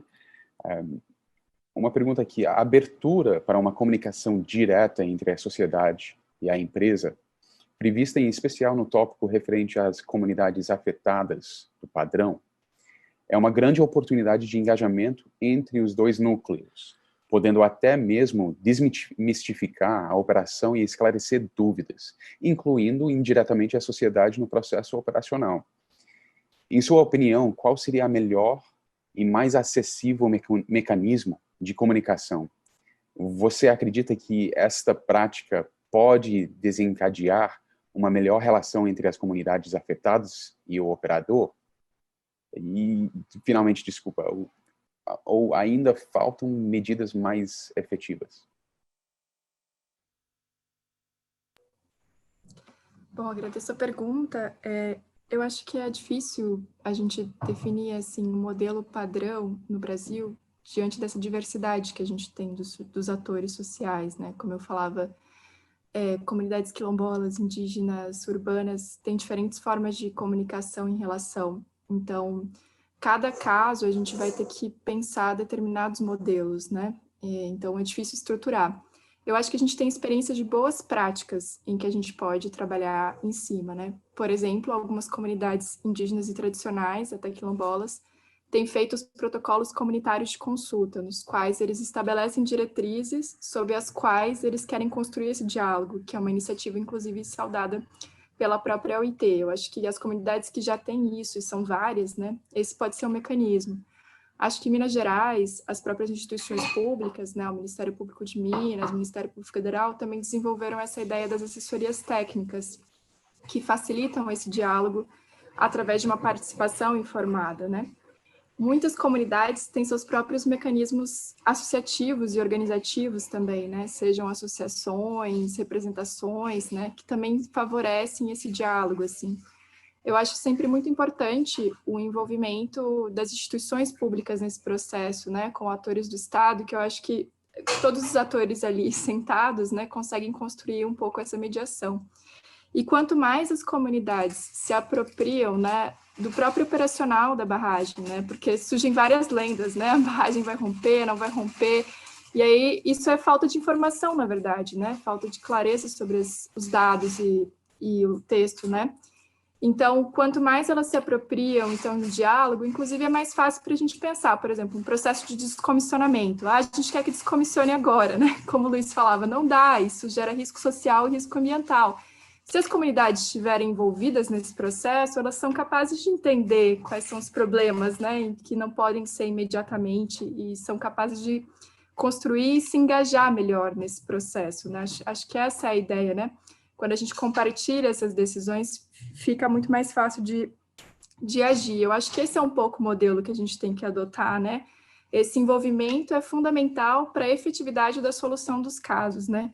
Como, por exemplo, comunidades que já foram deslocadas ou em que a sirene de alarme já tocou, tocar a sirene de alarme para fazer teste, né, por exemplo, ou simulação, acaba sendo muito violento, né? Agora, se você tocar a sirene depois de ter feito um processo de comunicação, informação, né, em que ela sabe que pode haver esse risco, né, é um outro cenário, né? Então, acho que a gente tem essas boas práticas para a gente pensar, mas cada caso, diante da realidade local, que é tão diversa no Brasil, acho que vai exigir um pouco pensar o procedimento. Muito obrigado, Tiana. De novo, estou de olho na hora, mas eu gostaria de colocar mais duas perguntas, uma pergunta para o Renato e uma pergunta para o João. Renato, primeiramente para você, o padrão global, o objetivo é evitar qualquer dano às pessoas e ao meio ambiente, né? Esse zero harm que estamos falando. Entretanto, a adoção das barragens como mecanismo de disposição de rejeitos, né, em si só é uma medida de extremo impacto e dano ambiental. Na sua opinião, após a adoção do padrão, se for implementado realmente o padrão, quais serão ainda os maiores desafios de gestão e monitoramento ambiental por parte dos órgãos de meio ambiente? Lucas, quando a gente está falando de uma produção mineral, a gente tem que ter um entendimento que a gente vai ter a geração de um material que vai, muitas vezes, poder ser reutilizado, reciclado, mas o que a gente tem discutido hoje é que uma parte desse material ainda vai para uma área de disposição final, né? Uma vez que a gente abandona a metodologia de barragem, a gente tem que pensar nos riscos associados a outras estruturas e o que essas outras estruturas vão fazer. Com relação ao impacto, a disposição de rejeito por si só, ela vai trazer impactos, né? E aí tem que ser avaliado os riscos de cada uma dessas formas. Então, o zero impacto que se falou aí na pergunta, na verdade, ele está associado a adicionar impacto, adicionar riscos dentro de um processo que a gente entende que já tem o risco e a gente tem que discutir até esse critério de aceitabilidade desse risco para cada um dos projetos. Então, eu acho que é importante a gente discutir dentro dos projetos e dentro do próprio processo de licenciamento esse risco, que é um risco que qualquer atividade humana vai trazer, mas discutindo com a sociedade, ela entendendo esse risco, isso fica claro, como a Tiana falou, e fica até mais fácil de desmistificar algumas questões. Então, eu entendo que o padrão, quando fala de risco zero, ele está falando de buscar uma diminuição e minimização dos riscos, porque se a gente falar no conceito técnico, risco zero não existe, né? Mas a gente tem que minimizar ao máximo, e é isso que eu acho que o padrão traz, e essa discussão que a gente pretende fazer, que a gente tem tentado fazer. Muito obrigado, Renato. E eu acho que isso faz uma conexão interessante com a pergunta que eu tenho aqui para você, João. Foi mencionado na fala inicial do nosso embaixador, Peter Wilson, de que o Brasil, obviamente, em muitas formas, é benchmark em conhecimento, academia, inovação, as empresas aqui. E daí, continuando na fala do Renato, e o que esse diálogo, essa iniciativa que estamos promovendo junto com a PNUMA, junto com o CBT-MIN, a possibilidade de também trazer de volta a experiência do Brasil, de volta para os criadores do padrão. Sabemos, e isso foi anunciado quando o padrão foi lançado lá em agosto de 2020, que essa é somente a primeira versão, que será melhorado. Obviamente, eles querem aplicar a melhoria contínua. Então, a minha pergunta para você, João, é o que poderia ser incluído no padrão ou retornado para o padrão, pensando na realidade e nuances das barragens de rejeito no Brasil. Lucas, muito obrigado pela pergunta. Estão me ouvindo, né? Sim? Sim. Isso. Eu não consigo, infelizmente, eu não consigo estar presente aí na tela com vocês, tá? Que é muito chato para mim. Mas, voltando à sua pergunta, Lucas, sim, eu tive a oportunidade de dar uma olhada com bastante atenção no padrão. Como volto a dizer, que está bem completo, e é difícil de realmente encontrar uma lacuna ou alguma coisa faltante. Mas um ponto que me chamou a atenção, que eu não encontrei, e que é, Lucas, extremamente importante, é o conceito de plano diretor, tá? Que não está explícito no padrão. Se for, ao analisarmos com bastante atenção os dois últimos rompimentos, vamos perceber que a origem do penúltimo foi principalmente por não se observar as metodologias que se deve prestar atenção a colocar qualquer estrutura grande em um projeto de mineração, principalmente uma estrutura que oferece algum risco. No segundo caso, isso para ser breve por causa do tempo aí, tá? Mas isso daria aí uma conversa longa para discutir todos esses aspectos, que não têm sido bem repassados nas análises que temos visto sobre os desastres. No segundo caso, todos os senhores que acompanharam podem perceber que, se houvesse uma atenção maior ao plano diretor, ao que agora está muito visível, que são as zonas de autossalvamento, dam break, isso passou a ter realmente uma atenção, um foco de atenção altíssimo. Se isso tivesse acontecido, não teríamos tanta gente, às vezes até sem muita necessidade, exatamente abaixo a uma distância em que nem o monitoramento e aquela sirene, que não funcionou, não ia permitir salvar. E isso hoje, com certeza, qualquer especialista, Lucas, e que nós temos muitos, principalmente aqui em Minas Gerais, né, que já teve quase 60% da mineração do país nos últimos séculos. Então, nós temos um corpo de profissional muito bom, temos consultores também de outros países, claro, capazes de ver esses problemas. Isso não foi visto, principalmente porque não está devidamente considerado, explícito esse tratamento de plano diretor no projeto e ao longo de toda a operação de um empreendimento mineiro. Tá certo? Eu teria mais coisas, mas eu vou, por causa do tempo, eu vou focar nesse ponto que é extremamente importante, tá bom? Isso. Muito obrigado, João. Eu gostaria de, antes de terminar essa parte da mesa redonda, somente agradecer especialmente os participantes aqui da mesa redonda que fizeram essa discussão ser de alta qualidade. Agradeço a transparência e o início desse diálogo, que é de suma importância. Gostaria de passar agora de volta para Natália. Natália, você está conosco? Sim, estou sim, Lucas. Bom, muito obrigada, Lucas, por essa mediação. E obrigada também aos demais palestrantes que participaram conosco dessa mesa redonda.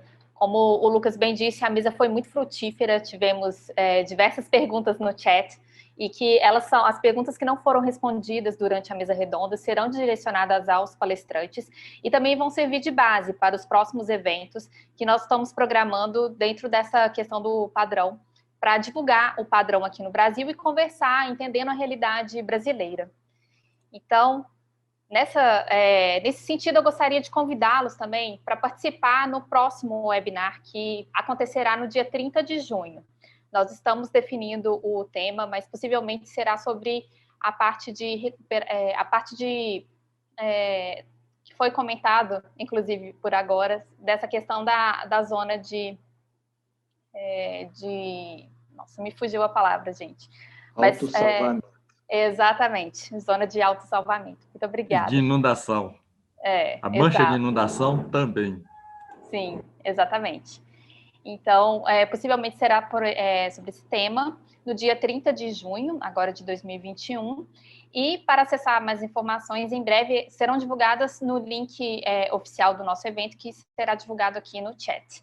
Então, agradeço mais uma vez a participação de todos nesse webinar e desejo a todos um excelente fim de tarde. Muito obrigada.